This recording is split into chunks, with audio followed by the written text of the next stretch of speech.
स्वराज संकल्प से प्रदेश बना सिरमौर। राजस्थान को मिला state of the year award. CM राज्य को best chief minister of the year Skoch award से नवाजा गया।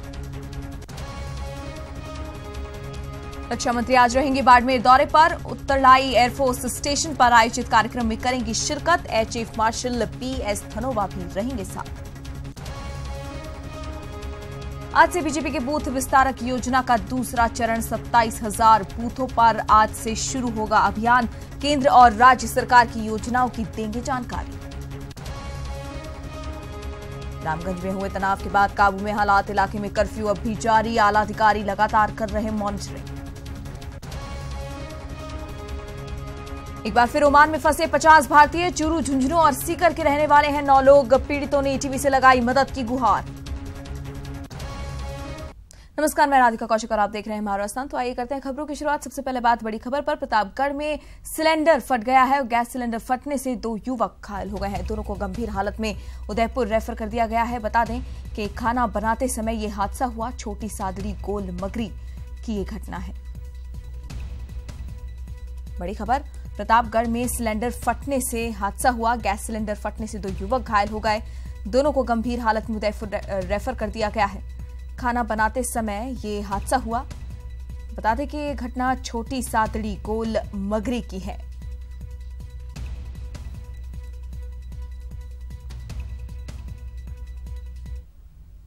रामगंज में हुए तनाव के बाद इलाके में कर्फ्यू जारी है। पुलिस ने कर्फ्यू की सीमा 24 घंटे के लिए बढ़ा दी है। इलाके में सोमवार सुबह 4 बजे तक कर्फ्यू लगा रहेगा।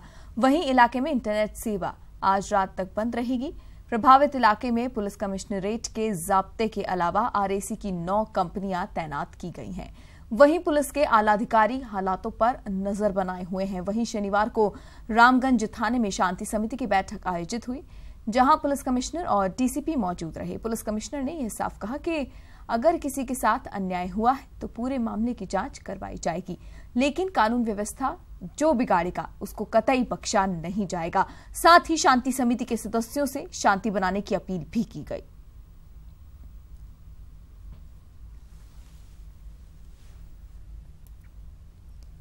जयपुर के रामगंज इलाके में शुक्रवार रात हुए उपद्रव के बाद इलाके में अब भी कर्फ्यू जारी है। साथ ही इंटरनेट सेवाएं भी बंद कर दी गई हैं। इसी को लेकर डीसीपी सत्येंद्र सिंह ने पत्रकार वार्ता कर पूरे मामले की जानकारी दी। डीसीपी ने बताया कि सुप्रीम कोर्ट के निर्देशानुसार 176 सीआरपीसी के तहत एसडीएम को पूरे मामले की जांच की पत्रावली भेज दी गई है। वहीं परिजनों से मृतक के पोस्टमार्टम को लेकर अभी सहमति नहीं बनी है, जिस पर बातचीत जारी है। सत्येंद्र सिंह ने कहा कि शांति समिति के लोग पूरे मामले में सहयोग दे रहे हैं।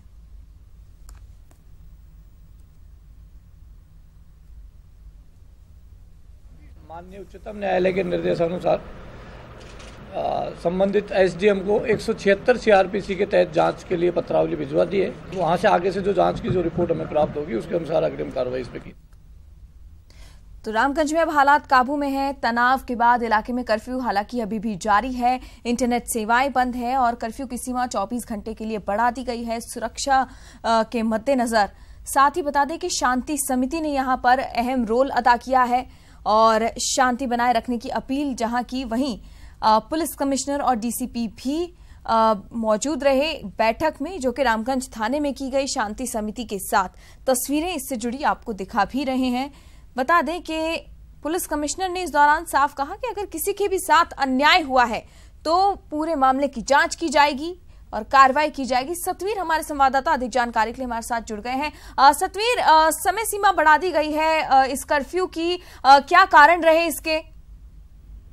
हाँ जी बिल्कुल, जैसा मैं आपको बता दूं कि अभी जो समय सीमा है वो 24 घंटे बढ़ा दी गई है, क्योंकि जिस तरीके से आगे पुलिस कोई भी रिस्क यहाँ पे लेना नहीं चाहती, जिसके बाद में समय सीमा बढ़ाई। साथ ही इंटरनेट की जो सेवाएं हैं वो भी बाधित की है, क्योंकि ताकि इंटरनेट के जरिए किस तरह का जो संपर्क लोग हैं एक दूसरे नहीं कर पाए। और आपको बता दूं अभी ताजा स्थिति ये है कि अभी जो एसटीएफ और जो पुलिस के जवान है वो यहाँ पर डेमो यहाँ पर दे रहे हैं। जो पुलिस के जो आला अधिकारी है सत्येंद्र डीसीपी नोट वो भी यहाँ पर मौजूद है। यहाँ पर जो पुलिस के जो जवान है वो रबड़ की जो गोली है उससे यहाँ पर डेमो करके दिखा रहे हैं। जो एसटीएफ के जो जवान है वो पुलिस कर्मियों को बता रहे हैं कि अगर स्थिति अचानक कोई तनावपूर्ण हो जाती है तो किस तरीके से जो रबड़ की जो गोली है उसको चलाकर आप अपने उस जो स्थिति है उसको यहाँ पर नियंत्रण कर सकते हैं। फिलहाल जो डेमो की जो प्रक्रिया है वो यहाँ पर चल रही है और जो अधिकारी है पुलिस के वो भी यहाँ पर मौके पर मौजूद है। सतवीर साथ ही जानना चाहेंगे, शांति समिति ने अहम रोल अदा किया है इस पूरे मामले में, जानना चाहेंगे किस तरह से ये अपना रोल निभा रही है।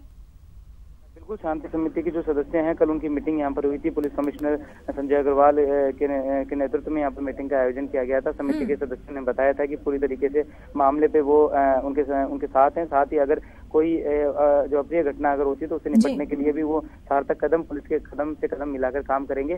फिलहाल स्थिति यहाँ पर सामान्य है, तो कर्फ्यू का दूसरा दिन है। फिलहाल पूरी स्थिति यहाँ पर सामान्य है। जो पुलिस के जो आला अधिकारियों को बार बार में जो चप्पे चप्पे पे यहाँ पर नजर बना के रख रखे हैं, किसी भी तरह के जो लोग हैं उनको एकत्रित नहीं होने दे रहे हैं। और खासतौर पर कुछ लोगों को थोड़ी जो परेशानी जरूर हो रही है, क्योंकि दूसरा दिन है कर्फ्यू का और लगातार जो खाने पीने की जो व्यवस्था है उसमें थोड़ी परेशानी जरूर है। दूध की सप्लाई यहाँ पर लोगों के पास नहीं हो रही है, लेकिन फिलहाल यहाँ पर स्थिति अभी सामान्य बनी हुई है। चलिए सतवीर, तमाम जानकारी के लिए धन्यवाद। तो स्थिति फिलहाल रामगंज में सामान्य बनी हुई है और लगातार फिलहाल कर्फ्यू जारी रहेगा। 24 घंटे समय सीमा बढ़ा दी गई है।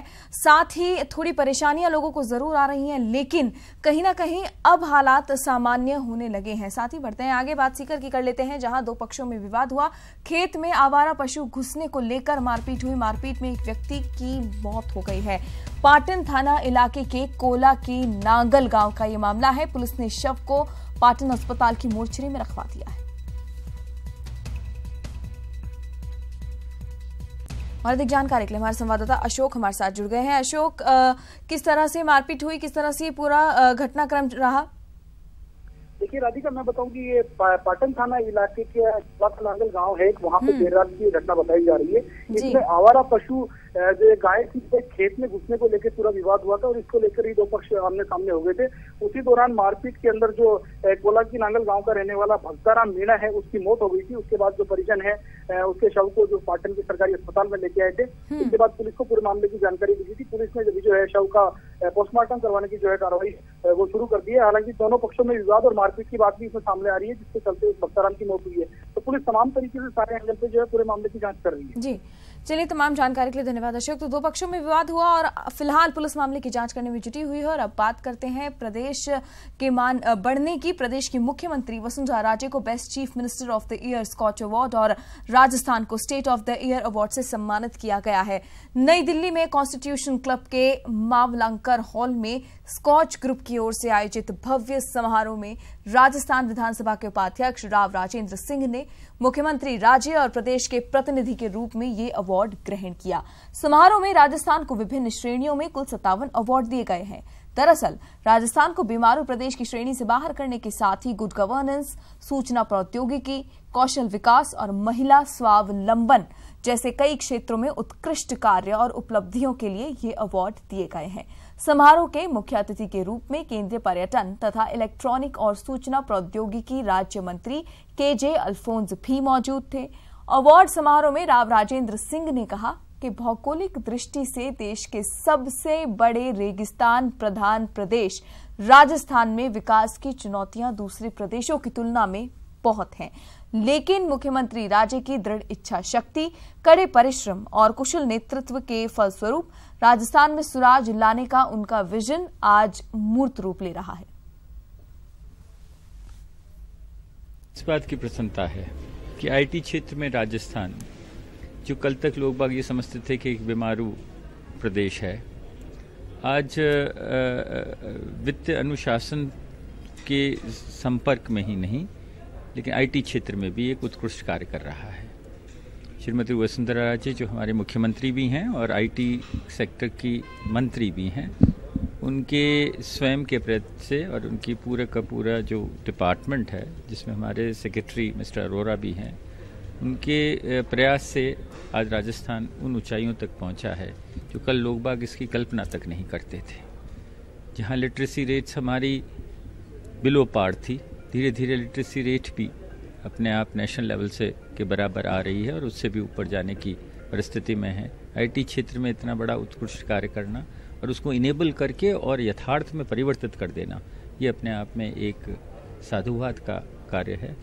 मैं स्कॉच ऑर्गेनाइजेशन को इस बात के लिए धन्यवाद देना चाहूँगा कि एक बिल्कुल पारदर्शिता के साथ में उन्होंने जो भी वैल्यूएशन किया उसमें राजस्थान अव्वल दर्जे पर उन्होंने उसको कायम किया। देश विदेश के लोग अब राजस्थान में बनी ऑलिव टी का स्वाद चखेंगे। मुख्यमंत्री वसुंधरा राजे ने शनिवार को इस ऑलिव टी को लॉन्च किया। सीएमआर में आयोजित लॉन्चिंग कार्यक्रम में कृषि मंत्री प्रभुलाल सैनी समेत कंपनी के प्रतिनिधि मौजूद रहे। ग्लोबल राजस्थान एग्रीटेक मीट में राज्य सरकार ने ओलिटिया कंपनी के साथ करार किया था और इस मौके पर मुख्यमंत्री ने भी ऑलिव टी का स्वाद चखा। कृषि मंत्री प्रभुलाल सैनी ने बताया कि जैतून की इस चाय में कई गुणकारी तत्व हैं जो स्वास्थ्य के लिए भी लाभकारी हैं और खास तौर से कैंसर और हृदय रोगों में यह चाय औषधि का काम करेगी। इसके अलावा किसानों की भी आमदनी इस चाय से बढ़ेगी। और आज बहुत खुशी है कि माननीय मुख्यमंत्री जी के द्वारा विश्व में पहली बार ऑलिव ग्रीन टी का लॉन्चिंग मुख्यमंत्री जी के द्वारा किया गया है। और खासतौर से ऑलिव ग्रीन टी के बारे में यूनाइटेड किंगडम, यूएसए और गल्फ में भी अभी से काफ़ी डिमांड हो रही है। लगभग मैं समझता हूं कि विश्व स्तर पर इसकी काफ़ी अच्छी पहचान हुई है। आज माननीय मुख्यमंत्री जी ने उसको टेस्ट करके भी देखा है। टेस्ट करने के बाद में जिसका लॉन्चिंग हुआ है वो एंटी डायबिटिक है, एंटीऑक्सीडेंट है, एंटी इन्फ्लेमेटरी है और अनेक प्रकार के जिस प्रकार के उसके उपयोग है, एंटी कैंसर है। तो मैं समझता हूँ कि ऑलिव ग्रीन टी से राजस्थान के किसानों की आमदनी 2022 तक जो दुगनी करनी है वो एक बहुत बड़ा कदम होगा। इसके पूरे राजस्थान के लगभग 20,000 हेक्टेयर में हम लोग जैतून की खेती के। और भाई आपको सीधे लिए चलते हैं कोटा में, जहां एथलेटिक्स चैंपियनशिप चल रही है। कोटा के सांसद ओम बिरला कुछ कह रहे हैं, आइए सुनते हैं। के अंदर विकल्प नहीं बना और इसीलिए जो बाल्यकाल से, जीवन के प्रारंभिक काल से जो बच्चा खेल के मैदान में आता है वो हमेशा आत्मविश्वास और जुनून उसके जीवन में होता है। और जो मैं बच्चे यहां पर देख रहा हूं जो आज एथलेटिक के स्टेट के जूनियर के अंदर प्रतिभागी बनने के लिए आए, अगर कोई खेल है जो शरीर की सारी चीजों को स्वस्थ रखना चाहता है, तंदुरुस्त रखना चाहता है और हर काम, हर खेल खेलने के पहले व्यक्ति को वार्म अप होने के लिए दौड़ना जरूरी होता है। और सबसे खेल का अगर मांग की जा सकती है तो वो एथलेटिक की जा सकती है। एथलेटिक के बाद ही सारे जितने भी खेल हैं वो एथलेटिक के बाद शुरू होते हैं। इसलिए आप सब बधाई की पात्र हैं कि आपने अपने जीवन के अंदर एथलेटिक प्रतियोगिता के अंदर भाग लेने का संकल्प लिया, विचार लिया। क्योंकि खेल, हर खेल अपना अपनी तरीके से जीवन में आवश्यकता है, लेकिन एथलेटिक एक ऐसा खेल है जब व्यक्ति धावक बन जाता है तो वह किसी भी खेल के अंदर जब प्रतियोगी के रूप में भाग लेगा तो असली सबसे आगे बढ़ेगा जो एथलीट के रूप में, खिलाड़ी के रूप में होगा। इसलिए आप सब बच्चों, नौजवानों, आप बधाई के पात्र हो कि आपने एथलीट प्रतियोगिता के अंदर भाग लिया है।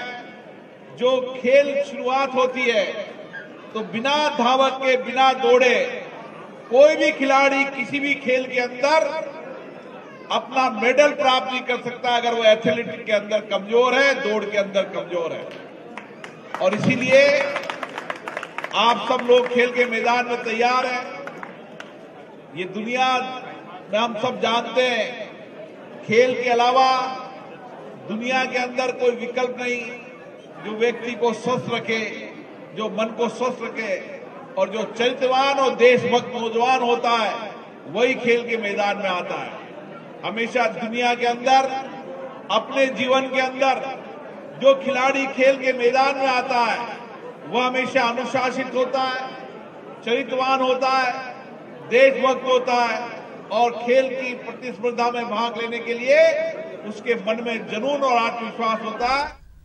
और भाई आपको सीधे लिए चलते हैं जोधपुर, जहां शेखावत का, गजेंद्र सिंह शेखावत का जोधपुर दौरा चल रहा है। तस्वीरें आपको सीधी दिखा रहे हैं। बता दें कि मेड़ता रोड जंक्शन फिलहाल पहुंचे हैं गजेंद्र सिंह शेखावत। सबसे पहले तस्वीरें आप तक पहुंचा रहे हैं। बता दें कि जोधपुर दौरे पर हैं और केंद्रीय कृषि राज्य मंत्री हैं गजेंद्र सिंह शेखावत मेड़ता रोड जंक्शन पहुंचे हैं। जोरदार स्वागत उनका किया जा रहा है। मालाएं यहां पर पहनाई जा रही हैं। तस्वीरों में आप देख सकते हैं किस तरह से बड़ी संख्या में लोग वहां पर मौजूद हैं, समर्थक वहां पर मौजूद हैं और अपनी खुशी जाहिर कर रहे हैं। मालाएं पहनाकर स्वागत उनका किया जा रहा है। सैकड़ों समर्थक स्टेशन पर मौजूद हैं। सीधी तस्वीरें आप तक पहुंचा रहे हैं।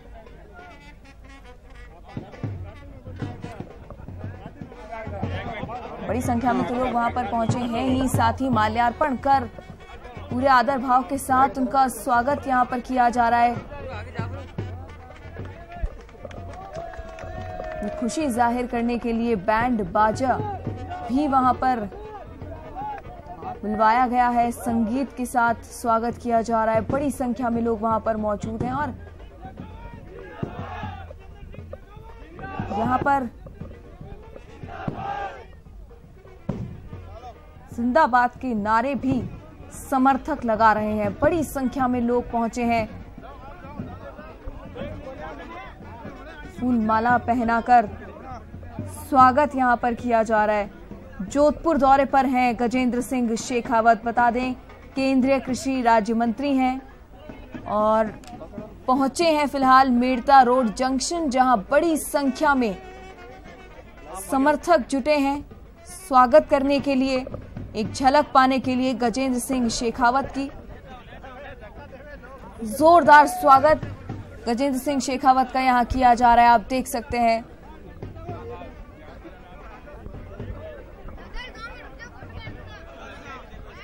बच्चे बड़े बुजुर्ग सभी वहां पर मौजूद हैं।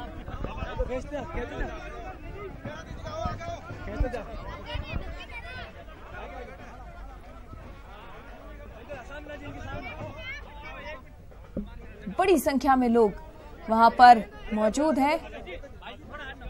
माल्यार्पण किया गया।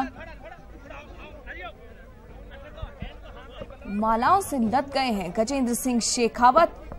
तस्वीरों में आप देख पा रहे हैं किस तरह से बड़ी संख्या में समर्थक जुटे हैं और माल्यार्पण करने की होड़ सी यहां पर समर्थकों में मची हुई है।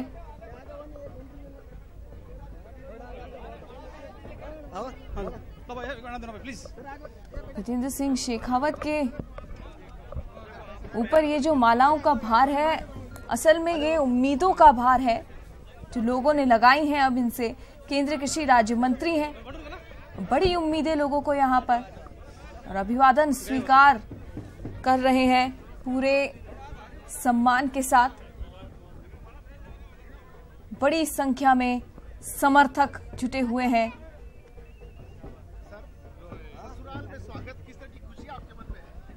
राजीव, ये मेरे ससुराल भी है और ननियाल भी है। अब तुमको किस वाले में रहना बताओ। देख, ससुराल में तूने अभी मुझे फोन पे कहा ससुराल, उसमें तो तेरा खर्चा है, तुझे मुझे पैसे देने पड़ेंगे। जमाई बनाएगा तब तो, और अगर ननियाल बनाएगा तो फायदे में रहेगा। देश के प्रधानमंत्री जी ने आपको राजस्थान से चुना, किस तरह की खुशी आपके मन में, क्या संकल्प प्राप्त रहेगा? कि ये दायित्व उन्होंने जो दिया है और जो सपना और संकल्प उन्होंने व्यक्त किया है कि हम 5 साल में किसान की आमदनी को दुगना करेंगे, मुझे लगता है वही लक्ष्य है और वही जो है रास्ता है। और जो 7 स्टेप्स उन्होंने इसके लिए लिए हैं, उनका ठीक से इम्प्लीमेंटेशन हो जाए और सारे प्रदेशों में उस जो है किसान उससे लाभान्वित हो, इस दृष्टिकोण से काम करेंगे। छोटू बना। अच्छा सर, किसानों की आय दुगनी करने की आपने बात कही है, किस आप खुद किसान रहे हैं, कैसे करेंगे? ठीक है, भारत की सरकार ने पिछले 3 साल में इसके लिए अनेक स्टेप्स लिए हैं और उन स्टेप्स को उन्हीं स्टेप्स पे काम करते हुए उनको ठीक से धरातल पर इम्प्लीमेंट कराते हुए निश्चित रूप से जो है वो किसानों की आमदनी को दुगना करेंगे।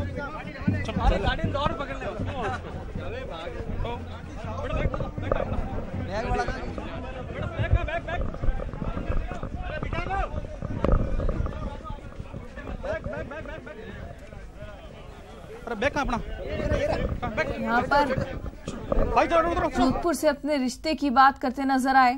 साथ ही जो जिम्मेदारियां मिली हैं, उन जिम्मेदारियों को किस तरह से उनका वहन करेंगे, किस तरह से निभाएंगे, इस बारे में बातचीत करते नजर आए गजेंद्र सिंह शेखावत। अब से कुछ ही देर पहले की ये तस्वीरें आपके सामने हैं। आप देख सकते हैं किस तरह से बड़ी संख्या में लोग वहां पहुंचे, समर्थक जुटे और माल्यार्पण कर स्वागत कर रहे हैं।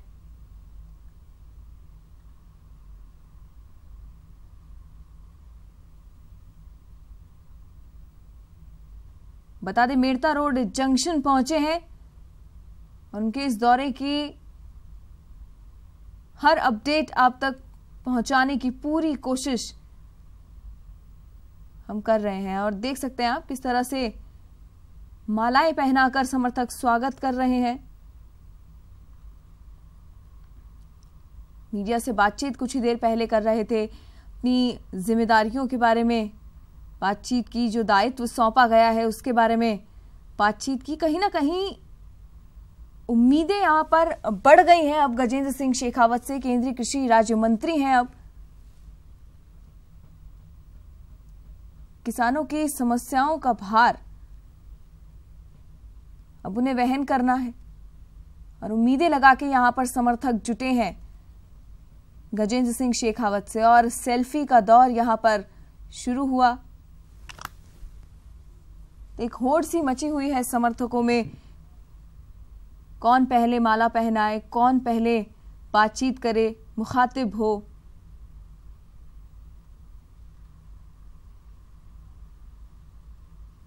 जिस तरह से स्वागत यहां पर किया जा रहा है, ये बताता है कि कितनी उम्मीदें लोगों को है, समर्थकों को है और कितनी खुशी उन्हें इस पद पर देखकर उनके समर्थकों में है। साफ जाहिर करती हैं ये तस्वीरें।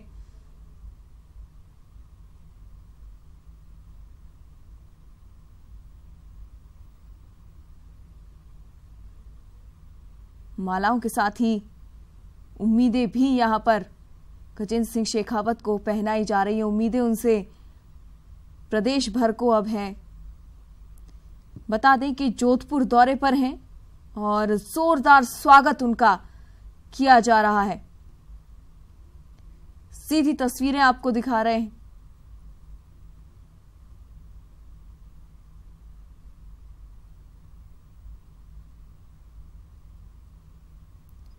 बड़ी संख्या में समर्थक जुटे हैं, स्टेशन पर मौजूद हैं। खचाखच भर गया है स्टेशन। समर्थकों में होड़ सी मच गई है माला पहनाने की, बातचीत करने की, और ये होड़ साफ नजर भी आ रही है इन तस्वीरों में।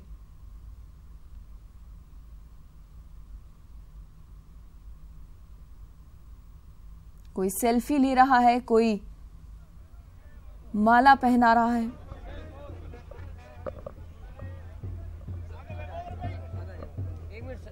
बड़ी संख्या में लोग।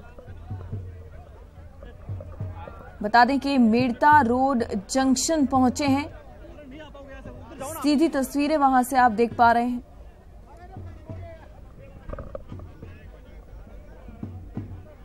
बता दें अब से कुछ ही देर पहले की ये तस्वीरें हैं जब पहुंचे ही थे और माल्यार्पण कर स्वागत किया गया था। सैकड़ों समर्थक जुटे हैं, अपनी खुशी का इजहार यहां पर कर रहे हैं माल्यार्पण करके।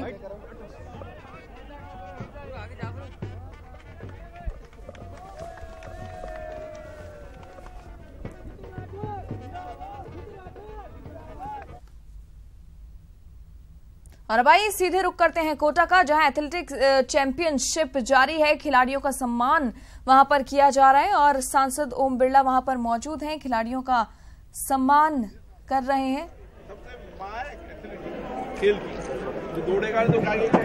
बता दें कि प्रदेश भर के करीब 1200 खिलाड़ी इसमें भाग ले रहे हैं और फिलहाल सम्मानित किया गया है यहां पर खिलाड़ियों को। श्रीनाथपुरम स्टेडियम में 37 विभिन्न खेलों की प्रतियोगिताएं आयोजित की गई और विभिन्न स्पर्धाओं में अब तक जो खिलाड़ी विजयी रहे हैं उन्हें सम्मानित किया जा रहा है। तस्वीरें इन खिलाड़ियों की, इन विजेताओं की आप देख पा रहे हैं। कोटा सांसद ओम बिरला बतौर मुख्य अतिथि वहां पर मौजूद हैं और अब इन खिलाड़ियों को सम्मानित भी करेंगे। इससे पहले बातचीत कर रहे थे, बता रहे थे किस तरह से जो खेल हैं कितने ज़रूरी हैं और एथलेटिक्स की जो इम्पोर्टेंस है उसके बारे में बातचीत करते नजर आए थे सांसद ओम बिरला। और अब यहाँ पर विजेता बनकर ये खिलाड़ी खड़े हैं।